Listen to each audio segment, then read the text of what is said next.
So remember that video that I made with the ridiculous travel reviews? The ones that made you question humanity, probably made you lose a few brain cells while you were listening to me read them off, like that one?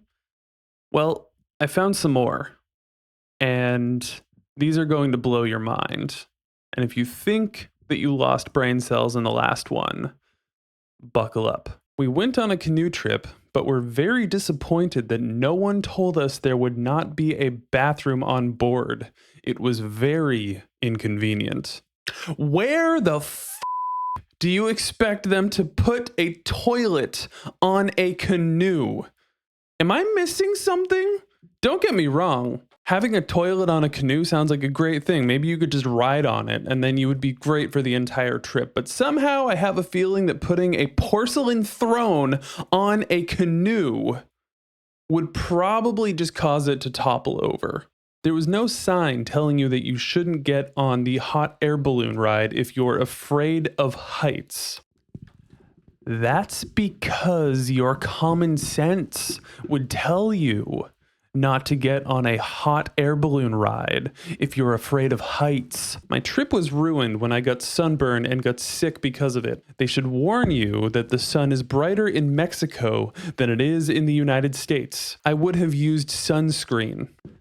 I can't be the only one who learned at a very young age that you should pack sunscreen on every single trip, just in case. You can usually kind of tell, based on the temperature and the way that the sun feels when it's hitting you, that if you're not normally the type of person who would burn, that maybe, just maybe, you will this time, and that you should put some freaking sunscreen on. The tour company did not warn me that I would get wet during the river rafting trip.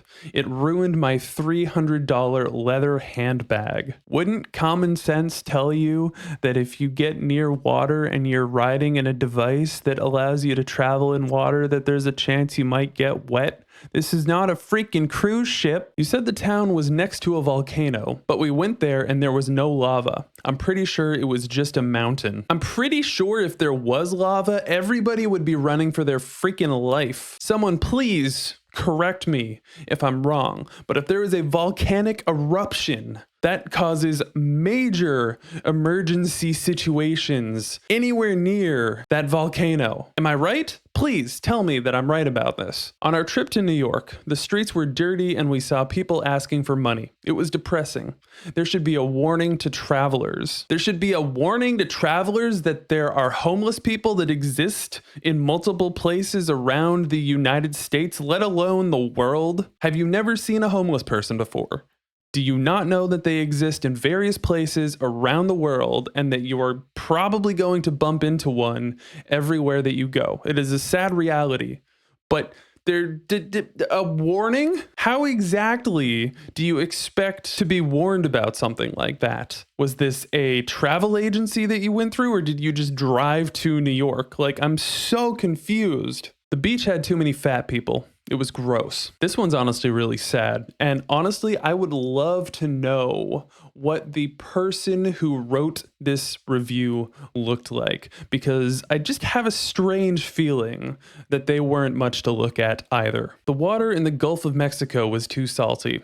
No one told me that there was going to be salt in the water. It was gross. Well, did you research anything about where you were going? Personally, I live in the lovely state of Vermont, and every beach that we have around here is basically just a freaking swamp. So I will take salt water all day, every day over the beaches that we have around here. The beaches around here are so nasty that you could be standing over the water and you can't even really see through it. Like, that's a little bit of an exaggeration, but not much. After going to a beach here, you feel like you need a shower. After going into the ocean myself and experiencing salt water, I did not feel like I needed a shower after that. Like, that is the extreme difference. Just saying. The street signs weren't in English. I don't understand how anyone can get around. Well, you see, the people that live there locally can get around because they are a native of that area and they speak the language. Therefore, they can read the freaking signs. How is this so difficult to understand? We went to a Mexican restaurant in Rome, and the waiter was Italian. You assured us Italy was the best place for an authentic food experience. Yes, authentic food experience, meaning that if you try the real local food to that area, that you're going to have an authentic experience. That's like going to a McDonald's in the United States and being pissed off that there is an Asian teenager or whatever working at the counter at a American cuisine restaurant. On our trip to India, our son was terribly disappointed and our trip was ruined when he couldn't get just a hamburger anywhere that we went. Someone should have informed us of what to expect before we went, as we never would have gone in the first place. Now, I can understand having a picky child because I wasn't the picky child growing up, but my younger brother was. But I'm pretty sure that Google would have informed you of what to expect when traveling pretty much anywhere. But you should also work on that picky son of yours, because traveling anywhere where you, as the parent, want to be able to enjoy local, authentic food, that experience is going to be ruined with a picky child.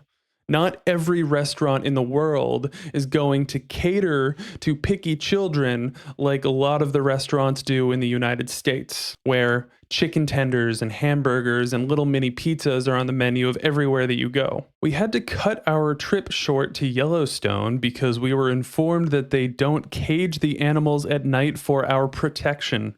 This is just dangerous and unacceptable. It is a national park. It is not a zoo. But from the sounds of it, you should probably be in a zoo, or possibly a circus. When I exchanged my money on my way back from Canada, I lost money. My money should be worth the same as everyone else's. Tell me you've never traveled outside of the United States without telling me you've never traveled outside of the United States. Exchange rates can change on a daily basis. Also, when you handed them US dollars in exchange for Canadian money, at the time, you probably got more money than what your US dollars were worth, technically speaking.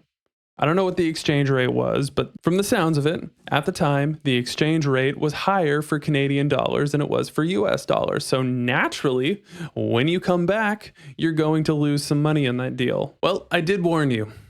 So I'm terribly sorry if your brain hurts after listening to me read those off, but to be fair, that was technically the second time I had to read through those. So, yeah. Let me know in the comments which one of these ridiculous travel reviews stood out the most for you. And if you've heard some insanely stupid tourist stories, then leave that in the comments as well. Okay, that's all I got. Bye-bye.